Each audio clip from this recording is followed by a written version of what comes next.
今日母親に25,000円仕送りしました。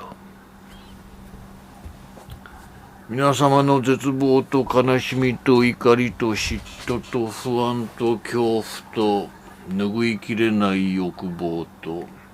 共に寄り添っていく優しいチャンネル、ネガティブマンチャンネルようこそということでね、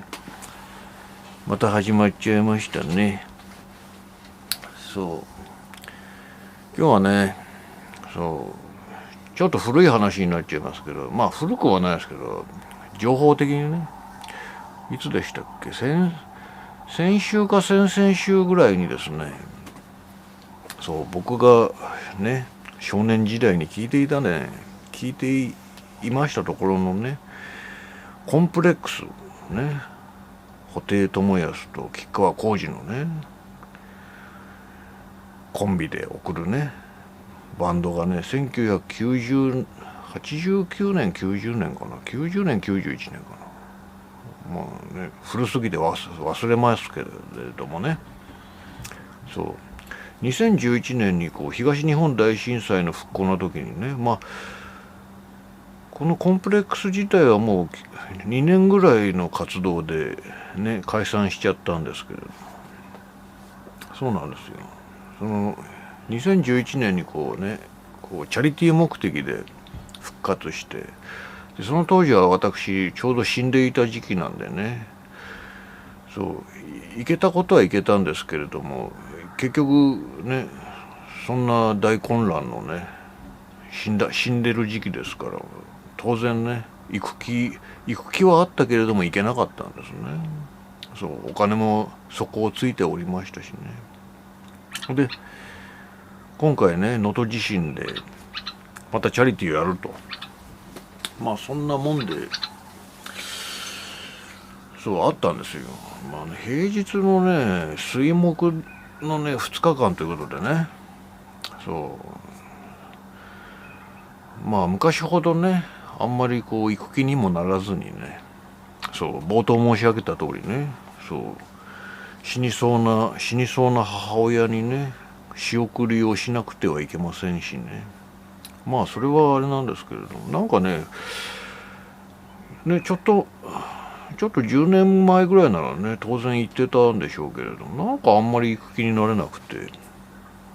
平日っていうのもありましたけど、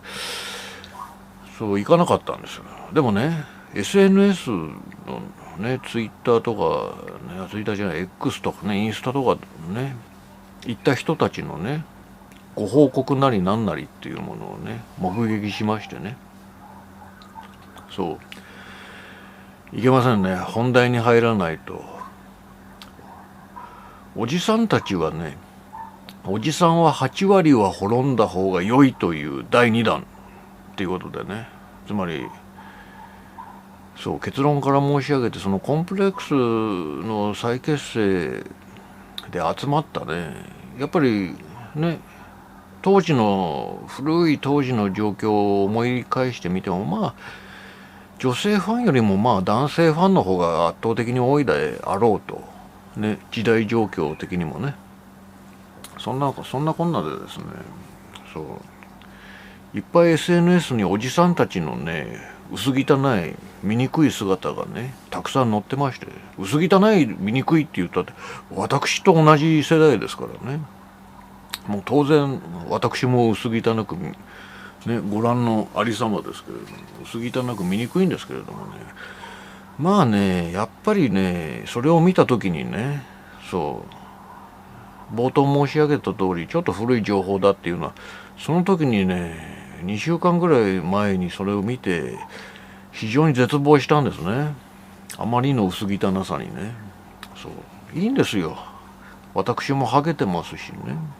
なんて言うんでしょうね、顔にシワもたくさんあるしね、顔もシュッともうしてないですしね、若くないですから、それはいいんですよね。姿勢も悪くねなりがちですから、それはしょうがない。ただね一つ言いたかったんですけどね、言いたかったっていうかもう非常にムカついたんですけれども、とにかくねダサいんですよ格好がね、なんて言うんでしょうね、おかしいんですよ。なんでおじさんだからダサいじゃないかとかね、薄汚いとかね、腹が出ている、腹が出てってもしょうがないですけど、もうね、なんて言うんでしょう、ファッションが本当にいただけないんでね、非常にね、がっかりして絶望したんですよ。同世代の連中がね、なんでネガティブマン、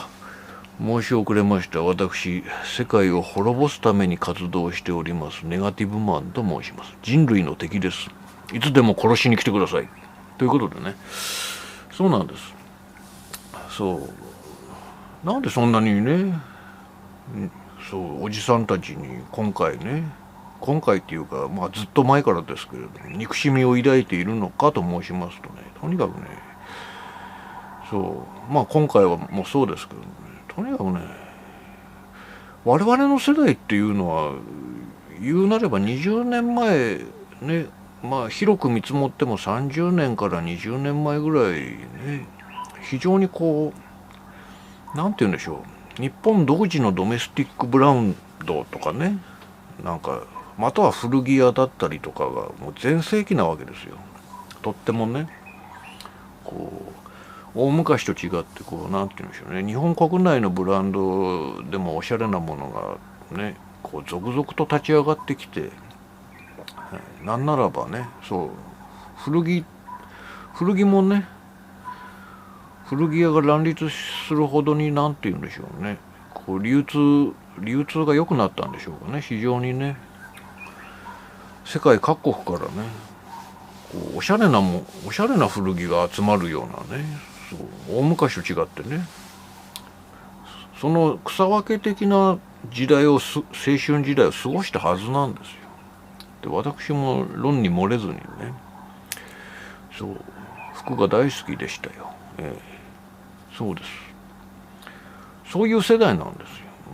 言うなればやっと日本人がちょっとはおしゃれになったね、おしゃれに気を使うようになったねみたいなね、その第一世代と言ってもいいぐらいじゃないですかね。非常に今の若者のね、ファストファッション的なね、もうとにかく安く、とにかく女の子のようにね、安く買って、なんとなく流行りに乗っていこうみたいなね、そういう感じじゃないんですよ。もっと熱いものがあったわけですよね。暑苦しいほどね、変な情熱がね、あの時代にあったんですよ。間違いなくね。今はあれじゃないですか。ね、ジーンズとかもね、伸縮性があったりとかね。別に古着加工しているものが初めから売られていたりとかね。そういう時代、末期は少しはかかってきますけれど、我々の世代は本当にね、そういうものを目当てに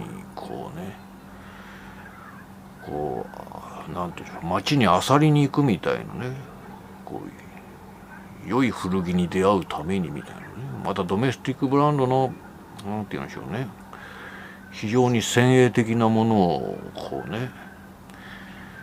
いち早く手に入れるみたいな、いち早くでもないけれども取捨選別するみたいな、そういう世代だったはずなんですよ。うるさいはずなんですよ、今のおじさんたちはね。これも昔からそうなのかもしれませんけれどもね、ファッションっていうのは若者のものなんでしょうけれどもね、少なくとも私たちの同世代ね、コンプレックスの再結成で集まるようなね、東京ドームに集まるようなむさ苦しいおじさんたちはね、少しはね、なんていうの、私服というものに関してね、おじさんになっても多少はおしゃれなんじゃないのかなって思いながらね、 SNS を見てみたらもうびっくりですよね。すごいダサいんですね。猛烈にダサいんですね。なんというんだろう、時代遅れっていうよりもなんでしょうね、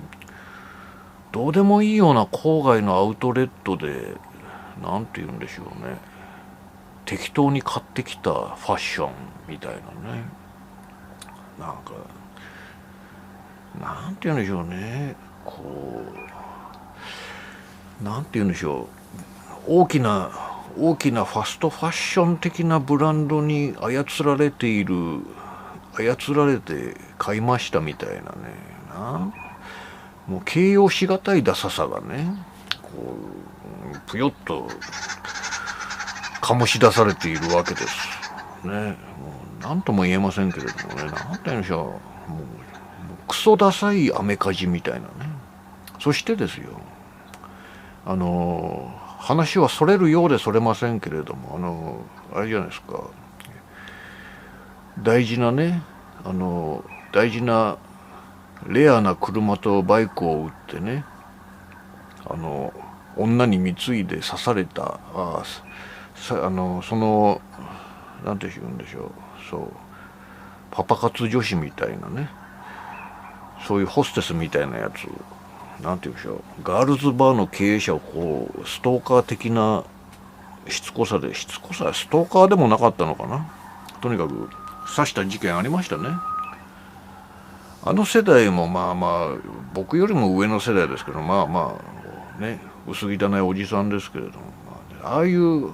おじさんの写真に載ってたようなね、なんかこう昔のインテリヤクザみたいな、こうなんかチンピラみたいなね、でもサングラスでもない、なんか細めのなんかどうでもいいような眼鏡をね、みんなかけてるわけですよね。その SNS 上の写真でね、チンピラを気取ってるのが本当に薄汚い。そうで、頭もなんかもうなんて言うんでしょうね、もじゃもじゃっていうか、なんかパーマをかけてんのかかけてないのかよくわかんないもうろくでもないね。かけてんのかかけてないのか、くせ毛なのかくせ毛じゃないのかよくわからないね。そういう、なんて言うんでしょうね。まあしょうがない。まあルックスはしょうがないですけどね。なんて言うんでしょう、このファッションが非常にろくでもないですね。ね、ネガティブマンさっきからなんかこうね、致命的なこと言えないねっていう、そう致命的なこと言えないほどグダグダだから言えないんですよね。そう上から下までね、上から下靴までね、グダグダすぎても何も言えないっていう、もう本当にひどいですね。なんて言うんでしょうね。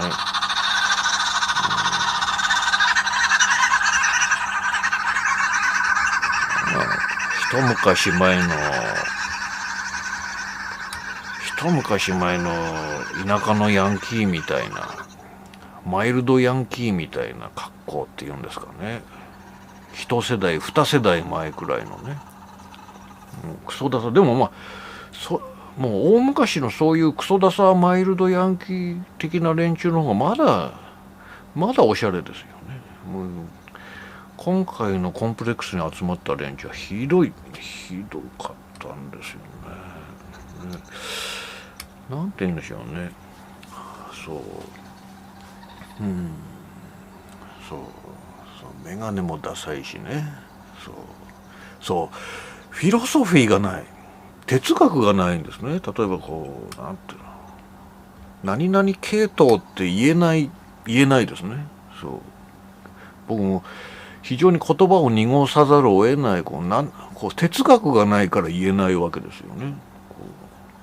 哲学がない、全身に哲学がないんですね。で笑わそうともしてないわけですよ。私なんかはね、もう私も分かりますよ。もう新しい服なんて全然買ってないですしね。分かります、その気持ちはね。おじさんたちのね、滅んだ方がいい、8割滅んだ方がいい側のね、おじさんたちの気持ちはよく分かります。もうね、いらない服というか、もう着ない服ばっかりでね、そう部屋中埋め尽くされてしまいますからね。そうこれを処分しないことにはみたいな話になってきますから、それはしょうがないですよ。わかります、その気持ちはよくわかりますけれどもね、まあね、哲学がないですよね。哲学がない。なんなら奥さんの言うままに買ってんじゃないのかみたいなね。休日のお父さんのファッションの方がまだおしゃれだみたいなね、そう非常にね、そうあるじゃないですか、なんかジャンル的にね、こうロックのコンサートに行くんですから、まあロックテイストならロックテイストとか、パンクテイストとかね、そうなんかこうあるじゃないですか、フィロソフィーがね、自分の中の哲学がこうなんかスポーティーに決めたいならそういう感じもいいだろうしね、そうなんていうのかな、そうフィロソフィーがない、哲学がないんですね。だから何とも言えないクソダサファッションになってる。そうね、まあね、おじさんたちはね、なんか今更私服を着て街に繰り出すみたいなことがもう少なくなってるんでしょうね。そうスーツか作業着みたいな世界なんでしょうから、まあそれにしてもひどい。そして僕はね、そういう SNS を見ながらそっと閉じてね、8割ぐらい死ねばいいのになって思ったわけですよね。みんな死んじゃえと思ったわけですよ。まあね、精神性も良くないですしね、臭いし考え方も腐ってるしね、何しろこの今の日本を象徴するのはその時代その時代のおじさんですよね。なんやかんやね、そう父なわけですから、またはね、あらゆる階層において上司だったりするわけですからね。そう年季の入ったね、そいつらがもう腐りきってるんですよ。もうね、ファッションも腐りきって、もう精神も腐りきってるわけですね。そうね、フィロソフィーがないから何々系とか言えないわけですよね。まあいろいろ時代にね、いろんな何々系がありましたけれどもね、もう全くおしゃれじゃないんですね。そんなにおしゃれじゃないんだったら、自分たちが若い頃のね、こう少なくとも哲学があった、フィロソフィーがあったね、格好をしてこいと思うわけですけれども、そうでもないわけですよね。なんなんだろうな、モード系でもないしね、当然ね。なんて言えばいいのかな。まあね、そんな名称のことはどうでもいいですけどもね、そしてこう SNS 上でこうそういう X だろうとインスタだろうと何でもいいですけれどもね、もうつぶやく言葉がもう生きがってるんですね。もう中学生みたいなことをいまだに言ってるんですよ。なんかもうね、薄汚い言葉でね、なんか俺はなんとかってなんとかだからみたいなね、なんかこう非常にね、なんかね、そう精神だけはね、中学生だったり小学生だったりするんですよね。そうまあ私もね、常々申し上げている通り小2、8歳ですけれどもね、そう純粋ですよね。純情派ですから、労働反対純情派ネガティブマンですから、当然精神年齢は8歳なんですけどね、彼らの生きがり方っていうのは本当にね、生意気な中学生みたいなね、生意気な小学生みたいなね、非常にねそうもしよかったらね、コンプレックス東京ドームみたいな感じでね、検索してみてください。非常にろくでもないね、薄汚いね人たちがいっぱいね、生きがったことを言ってね、なんかこうキュッとね、こう首をキュッとしてみたい気持ちに駆られるんでね、ぜひともね、往復ビンタを食らわしたいですよね。やっぱりなんかそういうこう内なる薄汚さがこうなんて言うんでしょうね、こう全体に出るんでしょうね、こうね出ちゃうんでしょうね。あとね、やっぱりね、ルックスのことは本当は言いたくない。顔の造形とかそういうことは言いたくないですよ。僕はルッキズムに反対している立場としてね。言いたくないけれどもね、やっぱり、あれですよね。アメリカ大統領リンカーンはね、40歳を過ぎたら、ね、40歳を過ぎた男の顔はそいつの責任だっていうことを言ってるわけですよね。つまり、そいつの考え方とか人間性が顔に出るからね。そこから、つまりおじさんになってからっていうのはそいつの精神性が顔に出るんだから気をつけなさいよっていうことを言ってるんですよ、リンカーンはね。いやー、今回ね、身に染みましたね。おっしゃる通りだな。さすがリンカーンはね、偉大な男ですね。そう、偉大ですよ。そうなんですね。なんかもうね、油切ってね、精神性がもうなんて言うんだろうな、もうなんて言うんだろうな、もう金とセックスのことしか考えてないみたいなね、こうブラック企業で、部下をいじめることしか考えてないみたいな、または疲れ切ってなんて言うんでしょうね、そう飲みすぎた顔みたいなね、そうブクブクこうなんていうの、とにかく油切ってこうブクブクね、なんて言うんでしょうね、内臓が腐って臭い息を吐きそうなね、そういう顔してるんです。まあ私の顔もねそんな顔してますけれどもね、そんな話をね、先日会った知人と話していたらね、それは俺らのことじゃんっていう話をね、いやそうだよっていう話をした。だからもうね、私たちはね、もう死んだ方がいいんじゃないのかっていう話に結論になったんですけれどもね。まあそれだけの話なんですけどね。コンプレックスね、これを見ている人知ってるのかわからないですけど、まあコンプレックスというねバンドがあって、それがね、地震のたびにね、大きな地震のたびに再結成されて、で我々の世代なんでね、もうね、うんちみたいなおじさんたちが集まるわけですよ。でも私はね、なんか今回あんまり行く気になれなくってスルーしたんですけれども、どうしても気になってね、セットリストとかね、こうライブで何の曲をやったんだろうとかね、SNS 上で確かめてみたら、まあね、薄汚いね、生きがったおじさんが出てくるわね。もう非常にね、絶望したという話を。おじさんの8割はね、生物としてもね、あんまり意味がないですからね、早めに滅んだ方がいいです。ということでね、おじさんの8割は滅んだ方がいいし、ネガティブマンもね、いずれ近いうちに滅びますね。